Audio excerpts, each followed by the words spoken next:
Nalazimo se u restoranu Pepper i razgovaramo sa zvezdom večeri, sa ženom koja nastavlja dominaciju, ne samo po svetu, nego evo i ovde u Beogradu. Ovde je definitivno sve prepuno, krcato i Jano, pre svega dobroveče i dobrodošla i verujem da će biti fenomenalna atmosfera.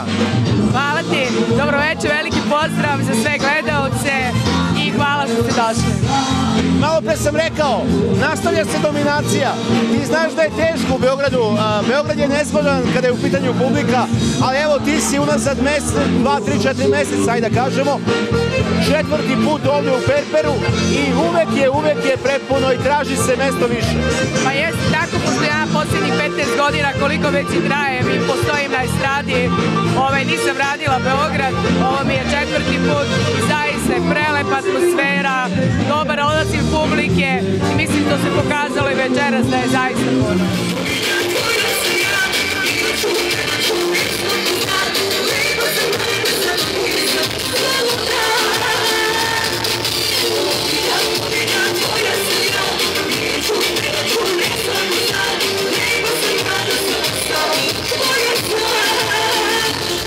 Često pratim Janine nastupe i prosto sam svaki put fascinirana i oduševljena brojem ljudi na njenim nastupima i provod je stvarno fenomenalan.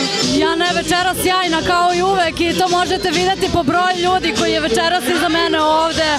Svaki put je tako, svaki njen nastup je pun i zato smo svi došli da slušamo i da uživamo u njenim pesmama. Sad ono što sam malo pre rekao, ti znaš da je Beograd nezgodan, sad možda je nezgodan za neke pevače koji možda ne mogu da zadovolje kriterijume. Po čemu se to ti razlikuješ od drugih?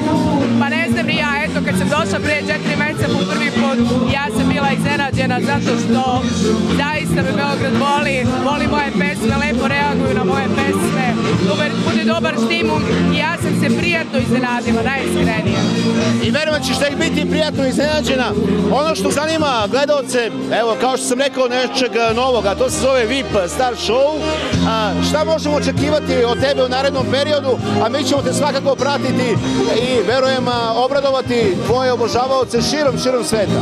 Pa ono što je najnovije kod mene, ono što će se desiti jeste da sam uradila sa Đoganijem jednu duetsku pesmu, radit ćemo spot u skorije vreme, to je to, eto, pripremam nešto novo za leto, mislim da će biti dobro. I sad za sam kraj, kaži nam ovako, koja je tajna tvog uspeha? Pa samo, ja mislim, ne samo mog, inače tajna uspeha kod ljudi jeste, ako ljudi budu normalni, ako poštuju ono što su dobili u životu, mislim da je to najvrednije i treba ceniti to što na neki način naprave neki uspeh. Znači da ostaneš normalan i pozitivan. Znači, dominacija se nastavlja.